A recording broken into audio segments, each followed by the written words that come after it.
نحمدہ و نصلی علی رسولہ الکریم اما بعد۔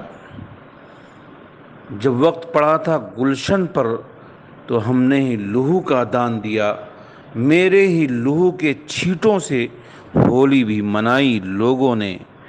پڑا جب وقت گلستاں پہ تو خوں ہم نے دیا تھا، پڑا جب وقت گلستاں پہ تو خوں ہم نے دیا تھا، جب بہار آئی تو کہتے ہیں تیرا کام نہیں۔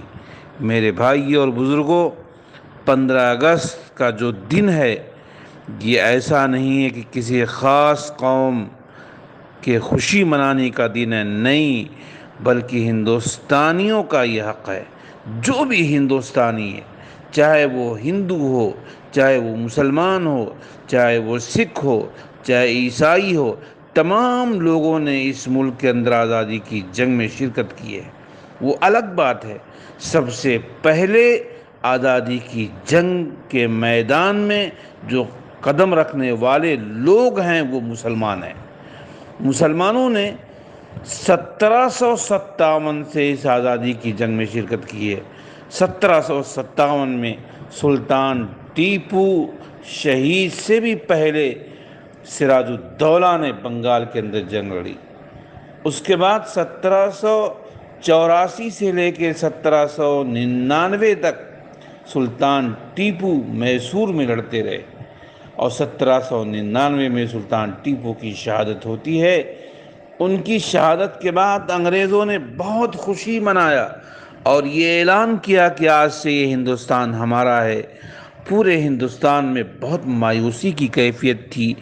ایسے ماحول میں اللہ جزائے خیر دے، حضرت شاہ ولی اللہ محدث دہلوی رحمۃ اللہ علیہ کے فرزند حضرت شاہ عبدالعزیز محدث دہلوی رحمۃ اللہ علیہ کو، جنہوں نے 1803 میں جہاد کا فتویٰ دیا اور یہ کہا کہ ہندوستان میں آزادی کی جنگ لڑنا اور جہاد کرنا فرض ہے۔ یاد رکھیے گا، جو ہندوستان کو آزادی ملی ہے یہ فتوے جہاد کا نتیجہ ہے۔ 1803 کے بعد سب سے پہلے جو آزادی کی جنگ لڑی گئی وہ 1831 میں لڑی گئی، اس کے بعد 1857 میں لڑی گئی، اور اس کے بعد آزادی کی جنگ چلتی رہی، جس میں مسلمان، ہندو، سکھ، عیسائی سارے لوگ شریک ہوتے رہے۔ ایک بہت عرصے دراز تک تو تنہا مسلمان تھے، لیکن بعد میں حضرت شیخ الہند رحمۃ اللہ علیہ نے خاص طور سے مالٹا سے واپسی کے بعد یہ فرمایا کہ ہم نے مالٹا میں فیصلہ کیا ہے کہ ہندوستان میں جو آزادی کی جنگ لڑی جائے گی وہ ہندو اور مسلمان کی مشترکہ جنگ ہوگی، اور ہم قائد بناتے ہیں کسی ہندو بھائی کو۔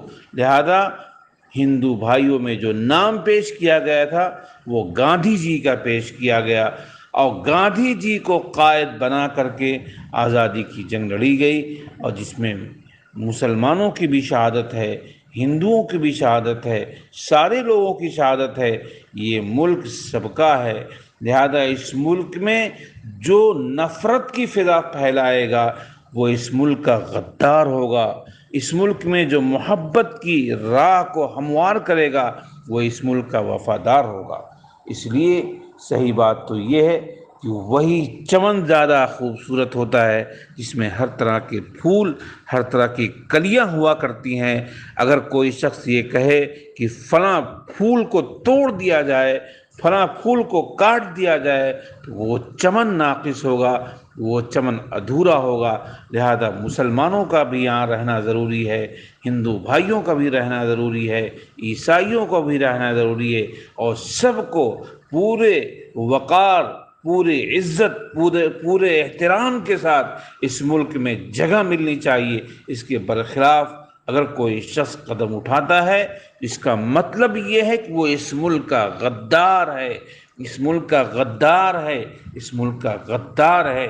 اس بات کا آپ اعلان کریں کہ جو محبت کے خلاف نفرت کی آواز لگائے گا وہ غدار ہوگا۔ جو محبت کی فضا ہموار کر کے اس ملک میں آزادی کے مجاہدین کو یاد کرے گا، چاہے وہ ہندو بھائی ہوں، چاہے کوئی ہو، وہ اس ملک کے سچے لوگ ہیں۔ اللہ ہم سب کو تمام کے تمام مجاہدین کی قدردانی کی توفیق عطا فرمائے، اور ہم اس بات کا عزم رکھیں جیسے کل ہمارے ملک پر غیروں کا قبضہ ہوا تھا تو ہندو مسلمانوں نے مل کر کے اس کا مقابلہ کیا تھا۔ خدا نہ خواستہ اس ملک پر آئندہ بھی اگر کبھی کوئی ضرورت پیش آئے گی تو ہندو بھی، مسلمان بھی، سکھ بھی، عیسائی بھی، کالجوں میں پڑھنے والے بھی، مدرسوں میں پڑھنے والے بھی اس کا منہ توڑ جواب دیں گے۔ اس بات کا عزم ہے، اور انشاءاللہ اللہ تبارک و تعالی ہمارے اندر حوصلہ پیدا فرمائے گا۔ وآخر دعوانا الحمدللہ رب العالمین۔